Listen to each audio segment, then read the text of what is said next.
A Plaguelands Media production. Hey everyone, this is Hugh from Plaguelands Media, bringing you another graphic novel review today, so cheers. Now today I'm going on a bit of a nostalgia kick. This was a story that came out in, I believe, 2000. A Justice League of America story by Mark Waid called The Tower of Babel. You can see here my deluxe hardcover edition. This is a story that I read about first in Wizard magazine. Back in the day, that was where we got all our comic book and kind of pop culture information. Fantastic, fantastic magazine. And it basically is a story of betrayal, focusing on the Justice League of America. At this point in the roster, the main players were Superman, Wonder Woman, Batman, The Flash, Kyle Rayner, Green Lantern, not Hal Jordan. This happens after Hal Jordan is infected by Parallax and destroys Coast City, and Plastic Man and Aquaman. So they're your basically main Justice League of America players. Of course, they still have the Watchtower. I believe this one is situated on the moon. And it is literally a story of betrayal. Probably the worst kind of betrayal coming from, of all people, Batman. But he does have a reason for it in the story itself. Now, I am going to do a spoiler-filled review going through each of the comics that are collected in this deluxe edition, because there are some comics that I had never read before that are in here, and of course the Tower of Babel storyline. If you want to get an animated version of this, it was released, I believe, in 2012 as Justice League Doom. However, the main villains of the piece, in the case of the comic book, it's Ra's al Ghul and the League of Assassins. In the movie, it is, I believe, Vandal Savage and the Legion of Doom. So there is a bit of a difference there. The first time I actually read this entire story, I had gone on one of our classic walks of shame. Now, for those of you who are unfamiliar with the Walk of Shame, so many good memories. My good friend, Mr. Ian Van Gammett, and I would catch the train down to Sydney. It was about a 2-hour journey. And we would walk from Central Station in a straight line down towards Circular Quay, just hitting every RPG store, comic book store, record store that we could find. And then we would walk all the way back again. It was our walk of shame. Of course, along the way, we were hitting bars, playing poker machines, going to Sydney RSL Club. Some of my most treasured fucking memories are doing that walk of shame.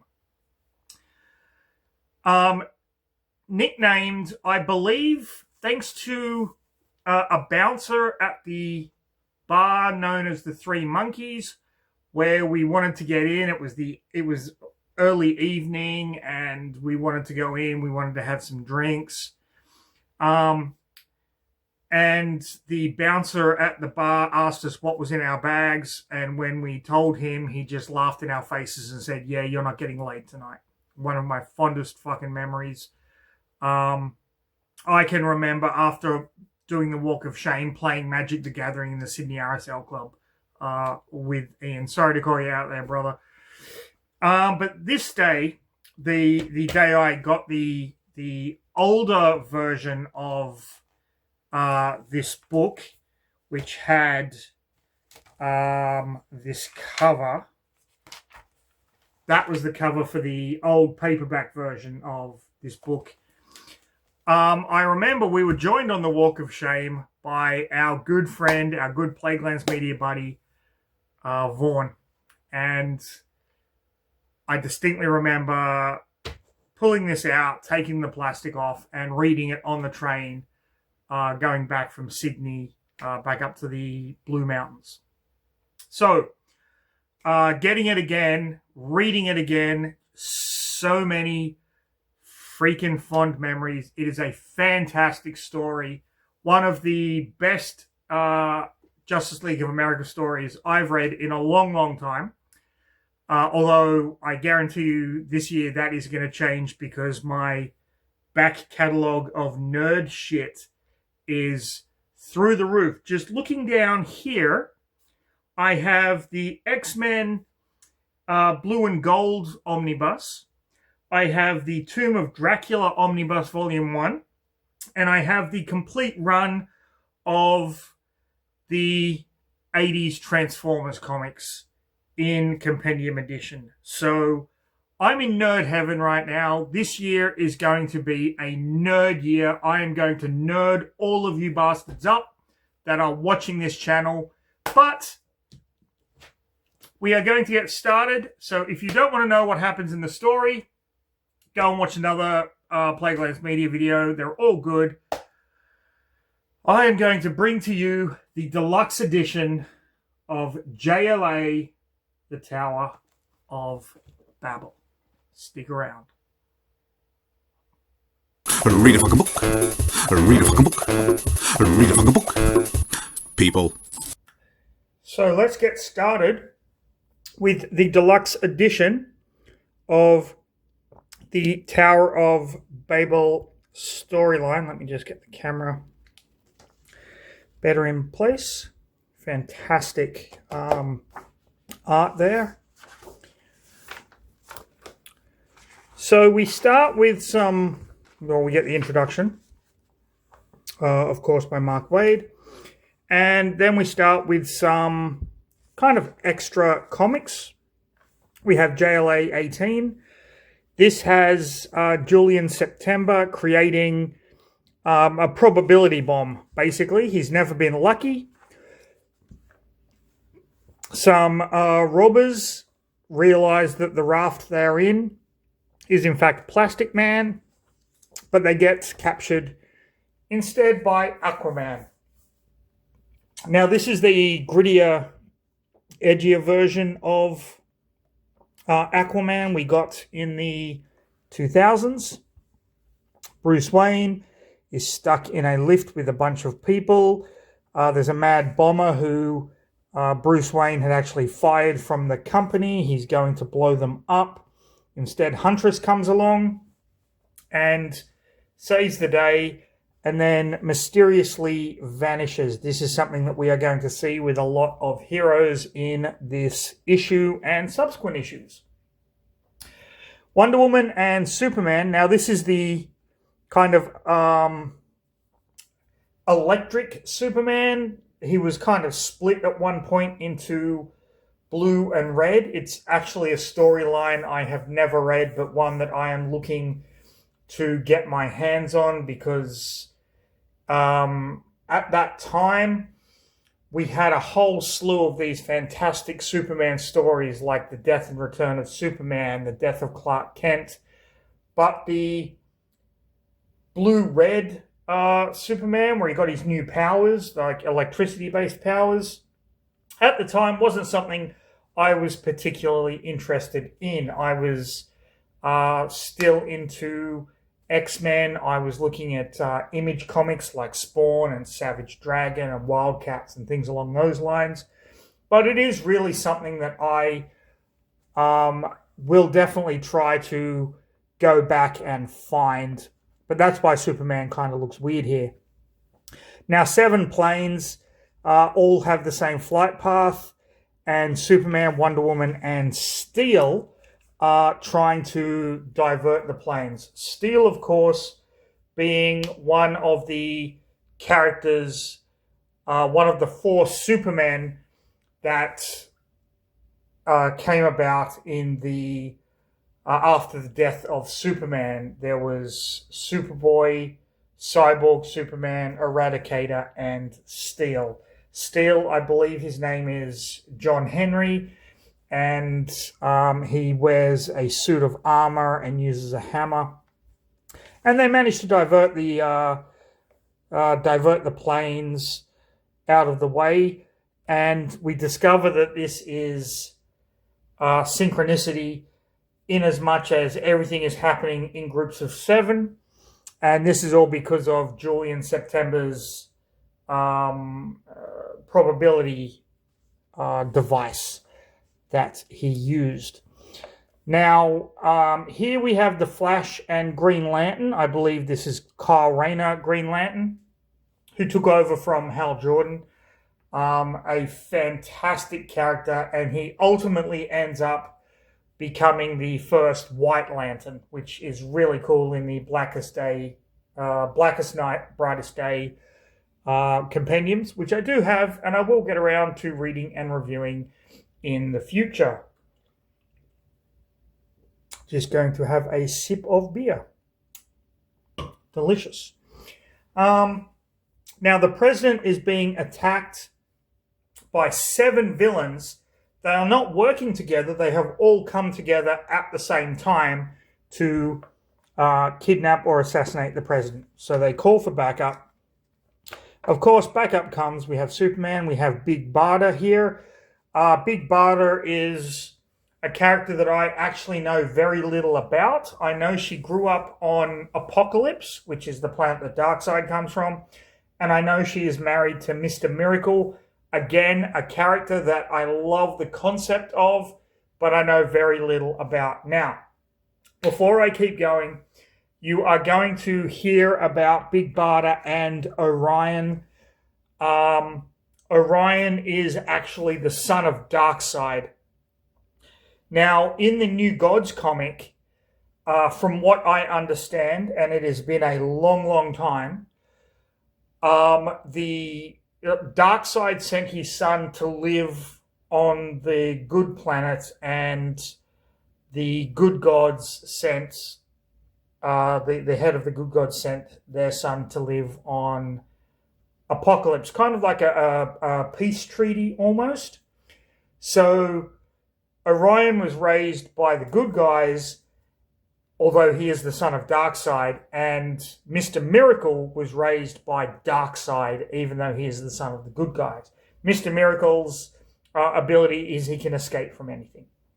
So, just to give you an idea of what is going on, because I know a lot of you are going to be looking at this video going, what the fuck is he talking about? You know, that's what the fuck I'm talking about. I'm talking about nerd shit, and I fucking love it. And I will continue talking about nerd shit until the day my nerd flag flies at half-mast. So, they break in. They find out that Julian September is in fact the president and that he has altered probability and altered the course of everything. And here is Oracle.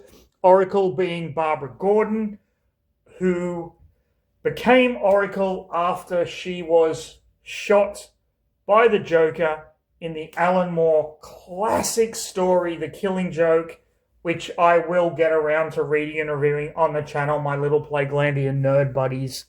Don't you worry about that. So everything is going to shit. Heroes are disappearing. And basically Batman explains synchronicity before he, in fact, himself vanishes. We have 1, 2, 3, 4, 5, 6, but there should be 7 heroes. That's the whole point of synchronicity. 7 heroes. I love this cover. This is just gorgeous. So, while everything is going on and they're trying to work out how to get to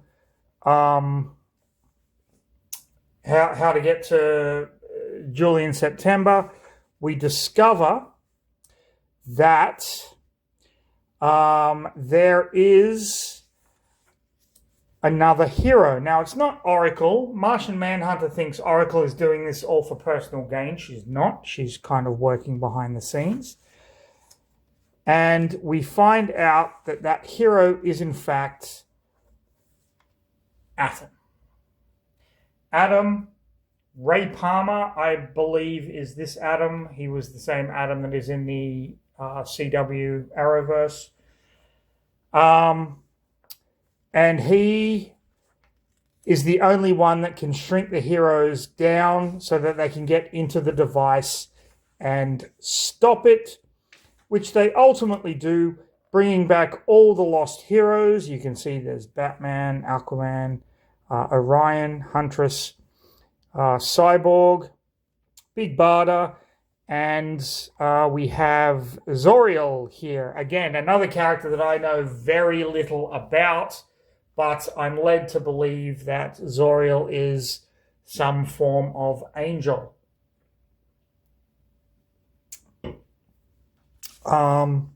Which is very, very cool. And then we see Batman looking at the graves of his parents. That will come into play later, trust me. Okay, Adam Strange. This is a character, again, one that I do not know a lot about, but I really freaking want to after reading this. As far as I know, Adam Strange is a human from Earth. When he gets hit with zeta beams, he transports to the planet Ran, where he is a hero. He has a wife, he has a child, and he basically protects the planet. But when the zeta beam energy leaves his body, he will, pardon me, he will be transported back to Earth until the zeta beams can hit him again.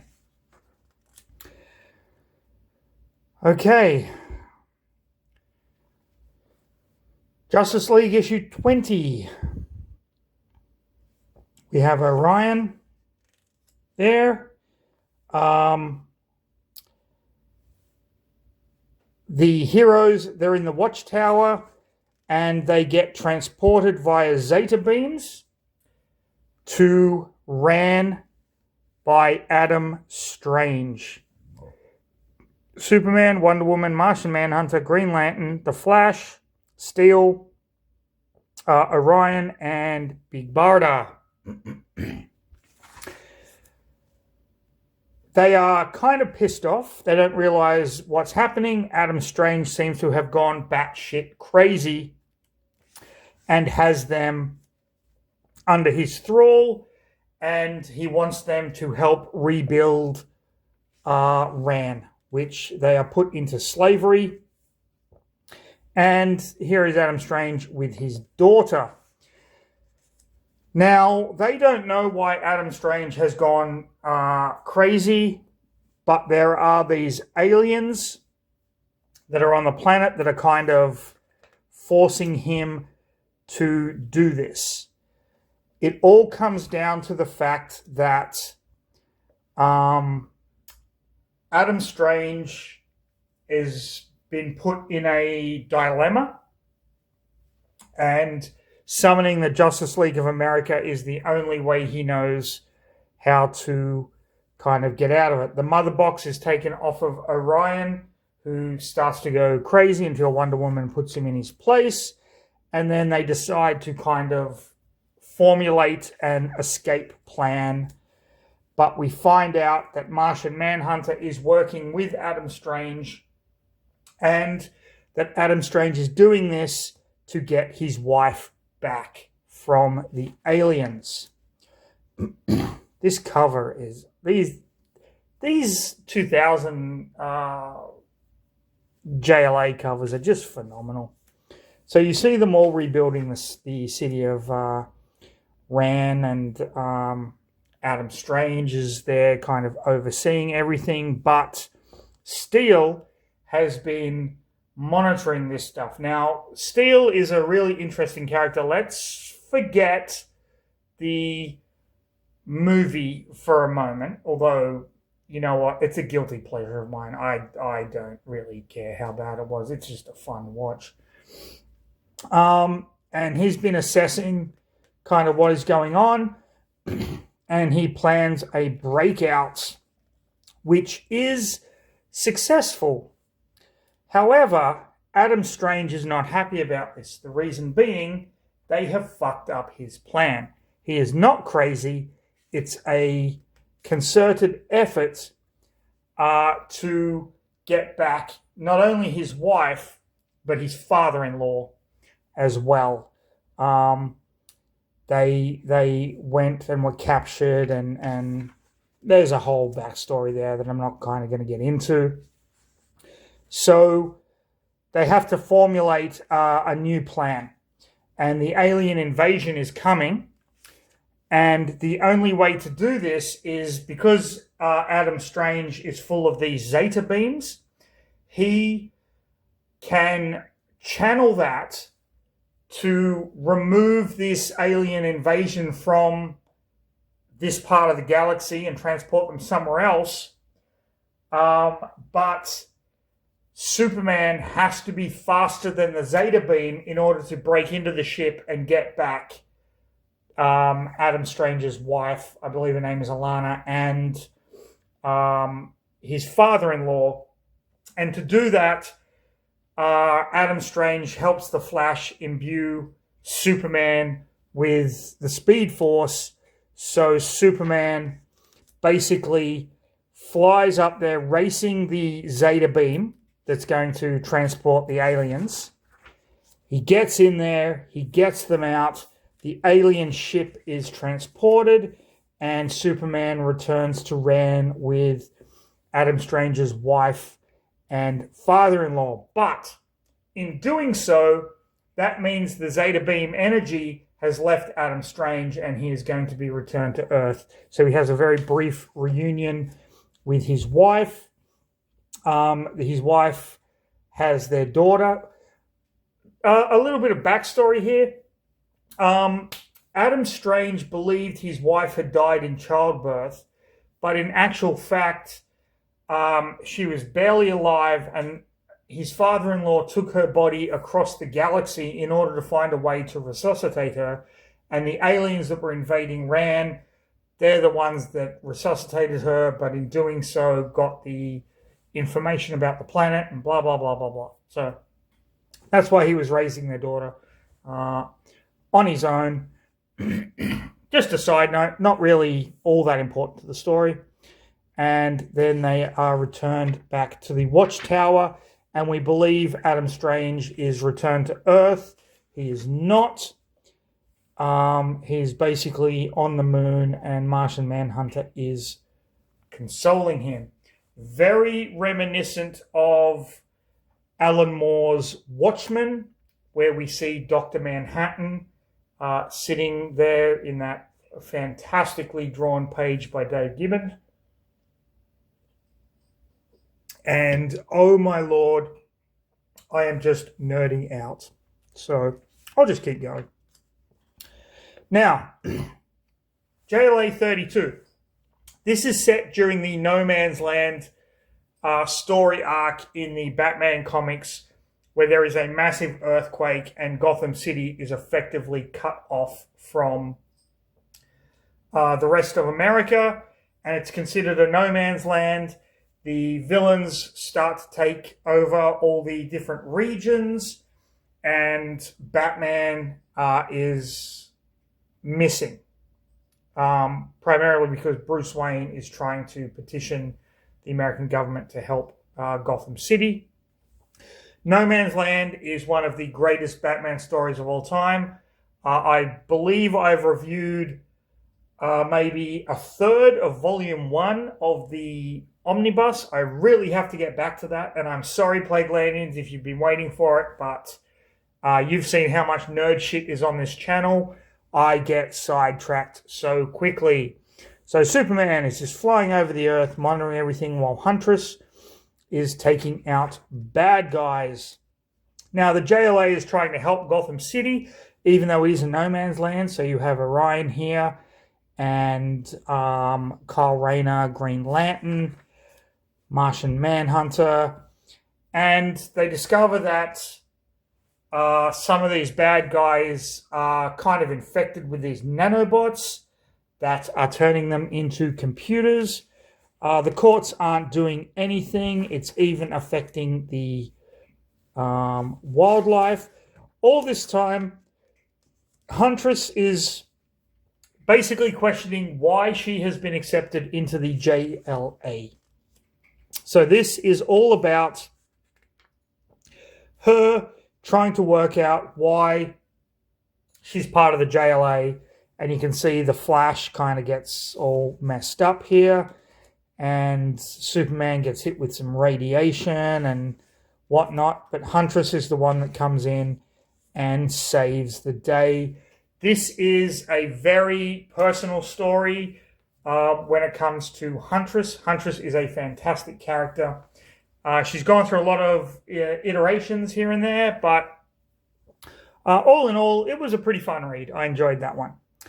Now we have JLA 33. This is Batman saying that the person behind the No Man's Land was in fact Bruce Wayne.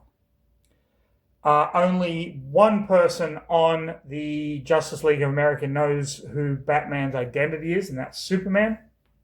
So the rest of them are like, okay, we've got to go and hunt down Bruce Wayne. Now, at this time, we find that there's a new Flash. This isn't the regular Flash. This is someone completely new.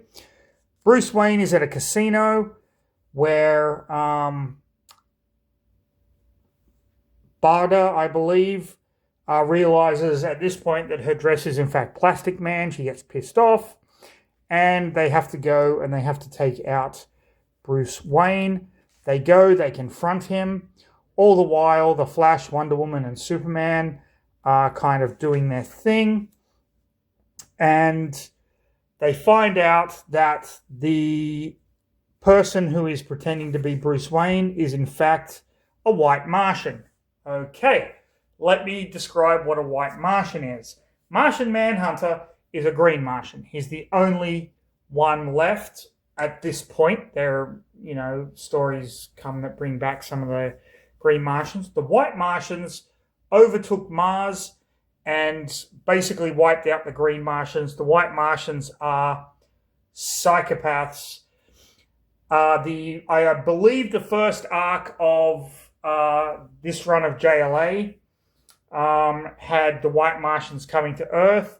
Also, if you watch the Justice League animated series, the first 3 episodes deal with the white Martians.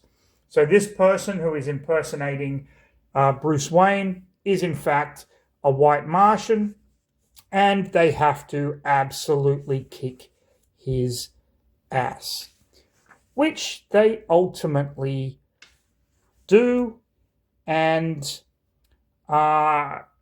everyone goes back to the Watchtower, and everyone is happy. It's a great issue. Now we get to the actual Tower of Babel. So that is Tower of Babel stuff. That is all your extra issues. But what those issues do is set up this idea of trust. Trust amongst the JLA, trust in what you can see, trust in what you can hear, trust in what you can do. It is a brilliantly put together deluxe edition, in my opinion. What a freaking cover. We have Ra's al Ghul. Those of you that don't know him, he's an eco-terrorist. But, of course, all of you saw Christopher Nolan's Batman Begins. So you know who Ra's al Ghul is. You can call him Ra's al Ghul. Basically translates to the head of the demon or the demon's head. And he is the head of the League of Assassins. His daughter, Talia al Ghul, we saw her in the The Dark Knight Rises is basically in love with Batman / Bruce Wayne, ultimately ends up having his son, Damian, who is raised by the League of Assassins and ends up becoming the latest Robin and is a fantastic character. I hated him at first, but I hate what they have done with Tim Drake even more. Tim Drake was a fantastic Robin, and they've just ruined that character, in my opinion. But you know what? That's a discussion for another time, which I will actually get into when I review the Batman's War Games omnibus. You will hear my rant when that comes around. And I'm sorry, I'm nerding out again. I can't help it. It's just the way that I am. I'm on vacation at the moment. I'm enjoying reading comics and fantasy novels and making these videos for you little Plaguelandians out there. So you're going to get a lot of this stuff in future videos. So we have Ra's al Ghul. I'm going to call him Ra's. I'm not going to call him Raz. I'll call him Ra's. That's just the way I pronounce it. And he's pissed off because this guy fed chocolate to a tiger cub, and the tiger cub died, and because of that, this species of tiger is going extinct. Then we have Bruce going to his parents' graves and freaking the fuck out, although we don't know why. Yes, we do. The coffins of Thomas and Martha Wayne have been stolen. Who has stole them? Well, let's see. The first page had Ra's al Ghul on it. I'm pretty sure that is a good bet. Now we have Martian Manhunter here being targeted by something. He gets shot. And then we have this forest on fire. And when Wonder Woman and the Flash show up, they find out that it is Martian Manhunter, John Johns, on fire, and he is running through, basically burning the entire forest. His skin has been manipulated with nanobots so that it turns his skin to magnesium, which in contact with air will catch on fire. Now we have Aquaman and Plastic Man kind of working together. Plastic Man gets frozen, and Aquaman gets a thing full of gas kind of in his face after Plastic Man gets completely smashed. Now, what happened to Aquaman is he got a form of weaponized scarecrow toxin, the fear toxin, and it made him scared of water. Now, Aquaman needs water every hour or he starts to lose his powers. But with this fear of water, he is basically going to die. Batman is going off in search of his parents' coffins. And the Justice League realize that this is a targeted attack at this point. Ra's al Ghul is kind of monitoring everything.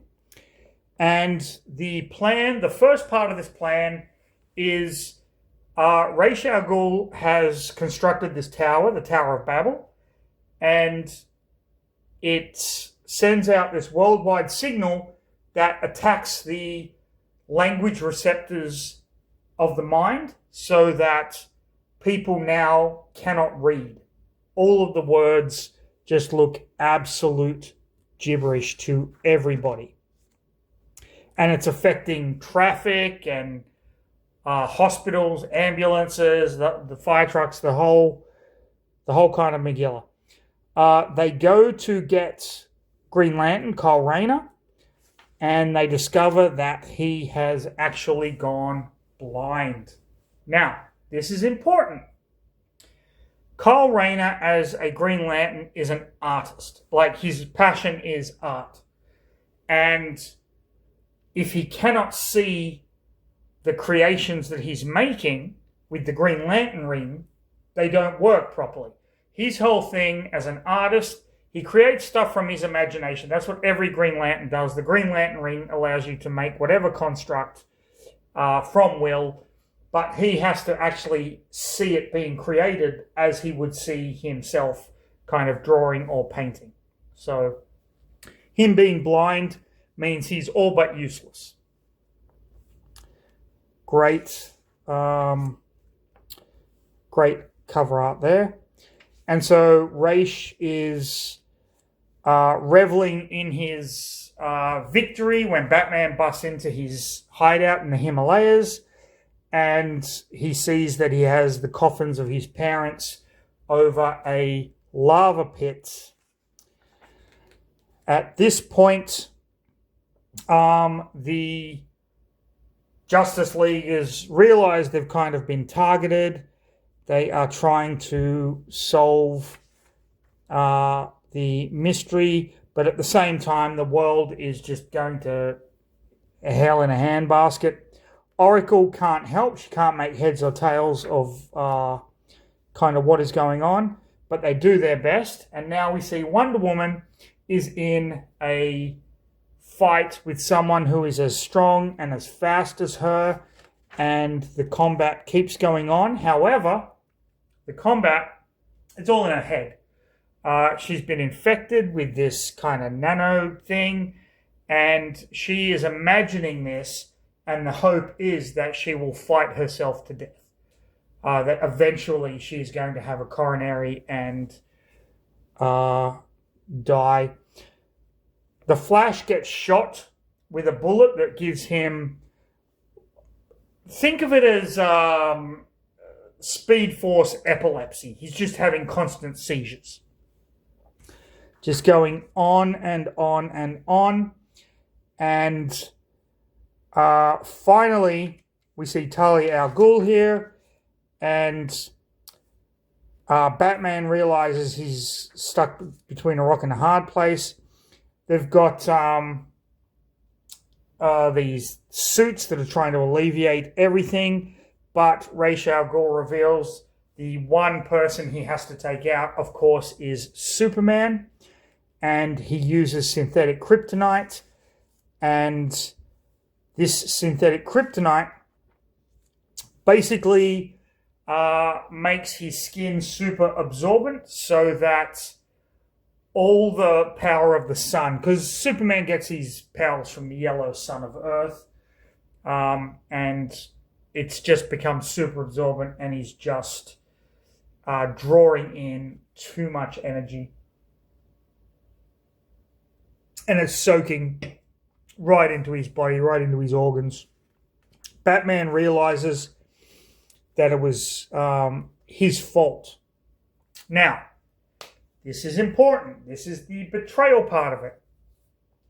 We're going to find out that Batman had files. Batman created files on all of the heroes and how to take them down after a Silver Age issue where the Justice League got mind controlled and became kind of villains. It's a comic I've never read, but it's referenced in the story. So Batman is the one who created all of these ideas to take down every single member of the Justice League. That is fucking nuts. But it's also fucking awesome. So let's go into Secret Files issue 3. This is where Talia al Ghul reveals what she did. She actually broke into the Watchtower, pardon me, which is on the moon, or a satellite, one of those two things. Pardon me, I'm sorry. She knew that they would have to get food and everything kind of delivered autonomously, and so she basically breached the system. tricks the computer into thinking she's Wonder Woman, and she goes into the secret files as we get little flashbacks of Batman working on each of these plans. We have how to get Plastic Man, which is using a version of Mr. Freeze's components. Aquaman is using Scarecrow's fear toxin. And she kind of sneaks around, knowing that she doesn't have a lot of time. We see Batman and Wonder Woman fighting, and Batman realizes that Wonder Woman, her competitive nature, is what's ultimately going to take her down. And Green Lantern with his art, and Green Lantern admits that I have to see what I create with the Green Lantern ring. So then we get their profiles on how to take them down. These are from Batman's actual computer files. We get a few of the other Justice Leaguers. We get Steel, Firestorm. Firestorm is a character I freaking love. He was in The Flash and Legends of Tomorrow. Just a fantastic character. Mr. Miracle. Green Arrow, Big Barda, Orion, Black Canary, Zatanna. And I think this is Red Guardian. I'm not too sure. And she realizes that these files are encrypted and she needs to go to the source. So she breaks into the Batcave. How does she do this? The Watchtower has a teleportation system so people can teleport to the secret lairs of the other JLA members, and she breaks into the Batcave and gets the files encrypted. We have the Flash, who is the Seizures Martian Manhunter. His vulnerability is fire. And then she goes and she finds the synthetic kryptonite that he made to take out Superman, and we get the explanation there. And then we come back to this panel with Superman just absorbing all of this energy. Just so freaking cool. Now, the Justice Leaguers at this point realize that Batman is to blame. Batman is trying to escape from Ra's al Ghul's stronghold, and he is confronted and ultimately falls off of the cliff. Back in the Watchtower, Plastic Man has reassembled himself because he was smashed, and he manages to save Aquaman with the help of Martian Manhunter's telepathic abilities. Martian Manhunter, by the way, appears in the Arrowverse. He is in Supergirl, I believe, which is really, really cool. And the Leaguers managed to take out all of the devices and whatnot that is causing them so much pain and so much problem. But as you can see, Superman is having the hardest time because of the betrayal he feels by Batman. At this point, Ra's al Ghul has stepped up his plan, and it's not just the written word that is incomprehensible now, it's the spoken word as well, so people cannot understand each other. It's all coming out as gibberish. Talia is confronting her father because of what happened to Batman, because she's in love with Batman. Her father's like, don't talk to me like that. She's like, fuck you. And they have a little bit of an argument here. But Batman is alive and he snuck in to the compound. All of them are trying to work out, the Justice Leaguers, they're trying to work out, why would Batman do this? Why would he betray them like this? And they're like, we've got to go. He's sending us a signal. We've got to go. And Superman's like, could be a trap. We don't know. So Superman goes down and Superman actually confronts Batman. And they all arrive there and they are pissed off. They all manage to get to this tower. Now, Batman has gone here from the Himalayas. The Himalayas was Raisha's stronghold, but the tower was in Antarctica. And they all go there and they are all super pissed off. But Batman is like, we can fucking talk about this later. Listen, just do this. We're going to go here, you're going to go there, and you're going to deal with it. Superman goes into the tower and completely destroys it. The only way that they can all communicate is because Martian Manhunter does it telepathically. It's not spoken word. We find out at this point from Talia that her father anticipated that this might happen, and so has stolen some biochemicals to start a war in the Middle East, and they need to go and find these terrorists. So they decide to split up. Most of them go to find the terrorists, but Batman and Superman go to get Ra's al Ghul. Now at this point, Martian Manhunter has worked out how to get rid of the nanobites. He's kind of shedding his skin, so to speak.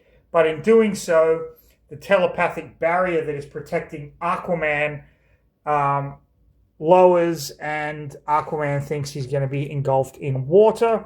So they basically work out what to do in order to save them, while the other Justice Leaguers are down here getting split up. Everyone's kind of pissed off with Batman. Batman's like, I don't fucking care. Just do what I say. We've got to save the world again. So Superman and Batman go to get Ra's al Ghul. The others head off to try and get these canisters. When Flash gets there first, he realizes one of the guys has broken open the canister and this germ toxin is in the air. So he is basically telling them, stay the fuck away. Superman is questioning Batman on why he did it. At this point, Ra's al Ghul has taken the guy that shot Talia, because Talia gave the information to the Justice Leaguers and this guy shot her. And he was like, you know what? Fuck you, dude.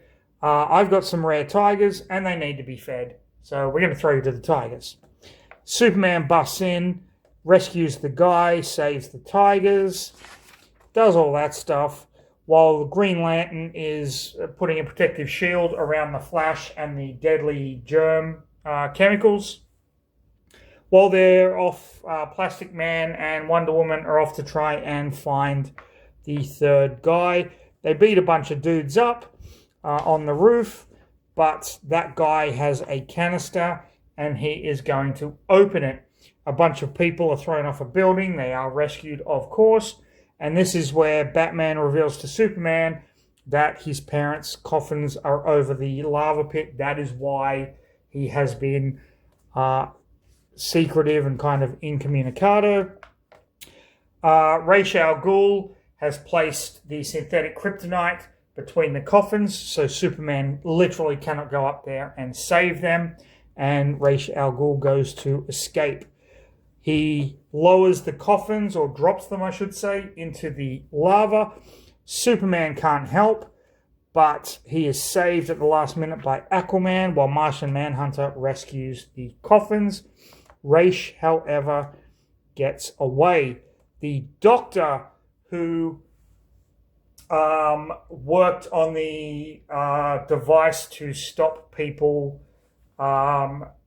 reading and speaking and understanding, is captured by Batman, and Batman threatens to take him to the United Nations. Wonder Woman, using the lasso of truth, gets this guy to basically give up, explaining that Ra's al Ghul doesn't give a shit about you and I don't think you're ready to die. So he gives up the canister. Back at the Watchtower, all of the heroes, Plastic Man, Green Lantern, The Flash, Wonder Woman, Aquaman, Martian Manhunter, and Superman, are discussing whether or not we should kick Batman out of the group, regardless of his explanation for why he did it. We have to have a vote. 3 of them vote for kicking him out. 2 of them vote for keeping him in. And the deciding vote, 3, 4, 5, 6, 7. 3 vote for kicking him out, 3 vote for keeping him in. So the deciding vote goes to Superman, and Superman says there's no point. He knows how I'm going to vote. And when they enter the room, Batman is gone. He's quit. He's left. Then we come to the epilogue, Titan's Tower, where the Flash is talking to Nightwing and kind of explaining the situation. And we find out that the Teen Titans and Young Justice and all of these groups, anyone who has a member that is affiliated with Batman, now feels like, are we being scrutinized as well? And Oracle says to Batman, listen, there's ramifications here. The Justice League haven't contacted me since all of this shit went down. Now, for those of you who don't understand what that actually means, Oracle is basically the brains trust. She is the one that hacks computers for them. She gets them information. She is pretty much a supercomputer hacker chick at this point in the game. And she's like, the other team members, they feel like they're being scrutinized. They don't kind of deserve this, and this is your fault. And Batman's like, oh, well, whatever, fuck off. And we find out that she has sent this recorded video to Superman. And Superman just sits there pondering. And then we get some covers. This is the cover from the original graphic novel. And we have some black and white art there. That is effectively JLA, The Tower of Babel. One of my all-time favorite comic book stories. I wouldn't say it's a top 10, just because at the time I wasn't a huge fan of Ra's al Ghul or Talia al Ghul or any of that whole kind of side story. But in my defense, I was more of an X-Men fan when this kind of came out. The only reason I got interested in this storyline was through Wizard, as I said in the introduction. An absolutely fantastic Mark Waid story.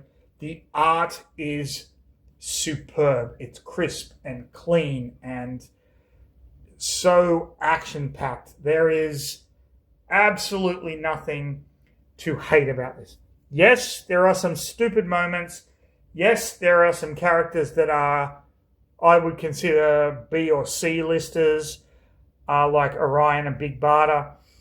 But man, oh man, is this a fun, gimmicky, stupid comic book story. And I cannot recommend this enough to all you little Plaguelandians out there. Get your hands on a copy.